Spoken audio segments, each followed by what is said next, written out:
Welcome to The Explainer. You know, sometimes a case is officially closed, but the story just doesn't feel right.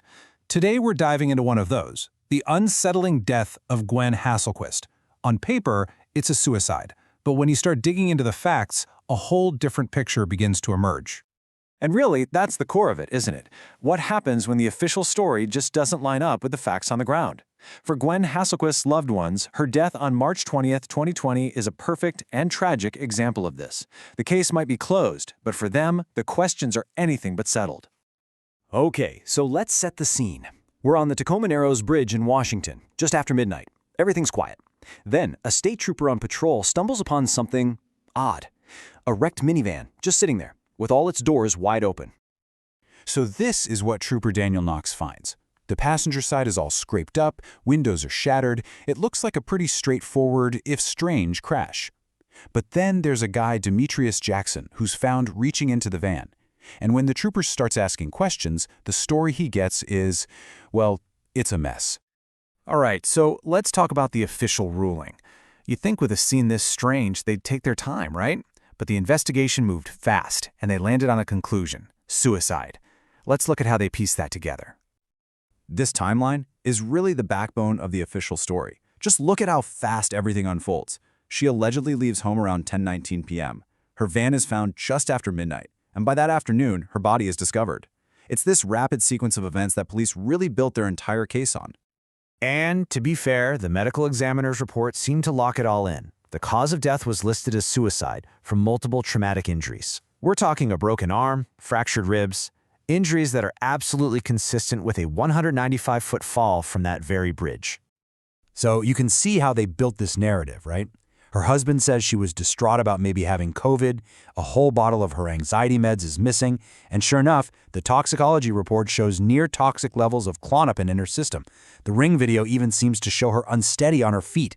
It all paints a very clear picture until you start to look at the details, and that's where it all starts to unravel.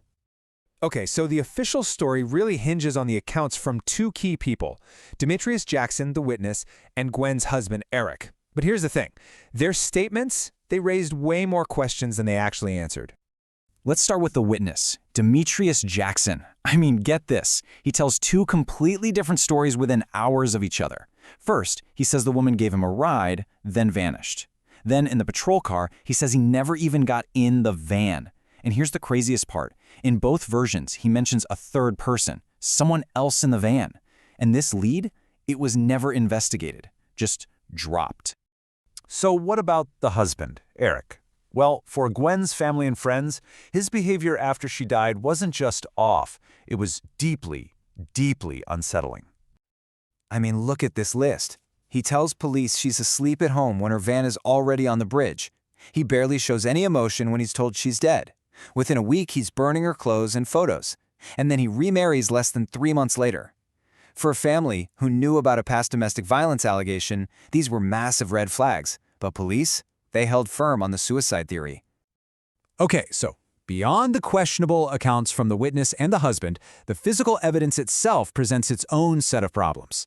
This is where the official story really starts to show some major cracks. So, here's the first big question. Could Gwen have even driven herself to the bridge? When you look at the facts, it seems, well, pretty unlikely. Let's just break this down. 1, she was incredibly impaired.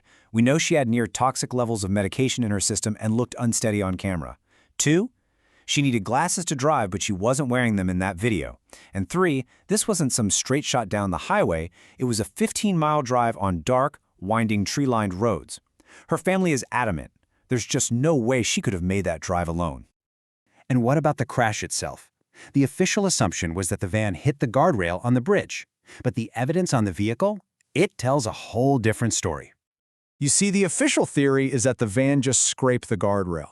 But look at the evidence. There was wood debris found stuck in the van. Some of the damage was actually higher than the guardrail itself. Even the responding trooper noted that the damage seemed inconsistent with just hitting the guardrail. He actually thought the crash probably happened before the van ever got to the bridge.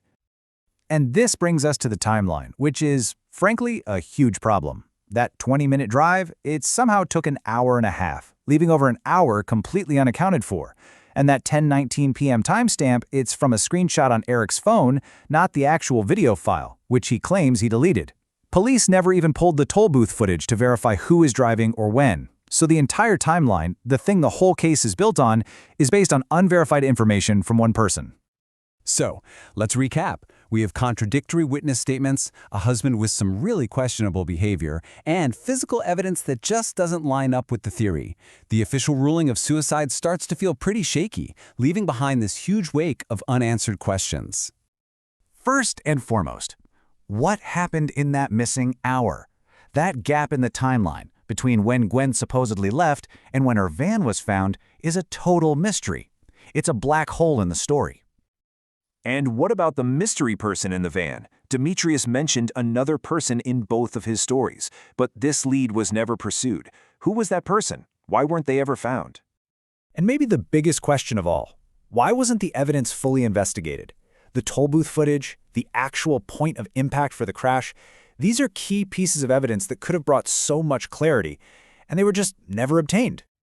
You know, there's a guiding principle in complex investigations. Treat every case like a homicide until you can prove it's not. And that's exactly what many people, especially Gwen's family, feel was missing right from the start in this case.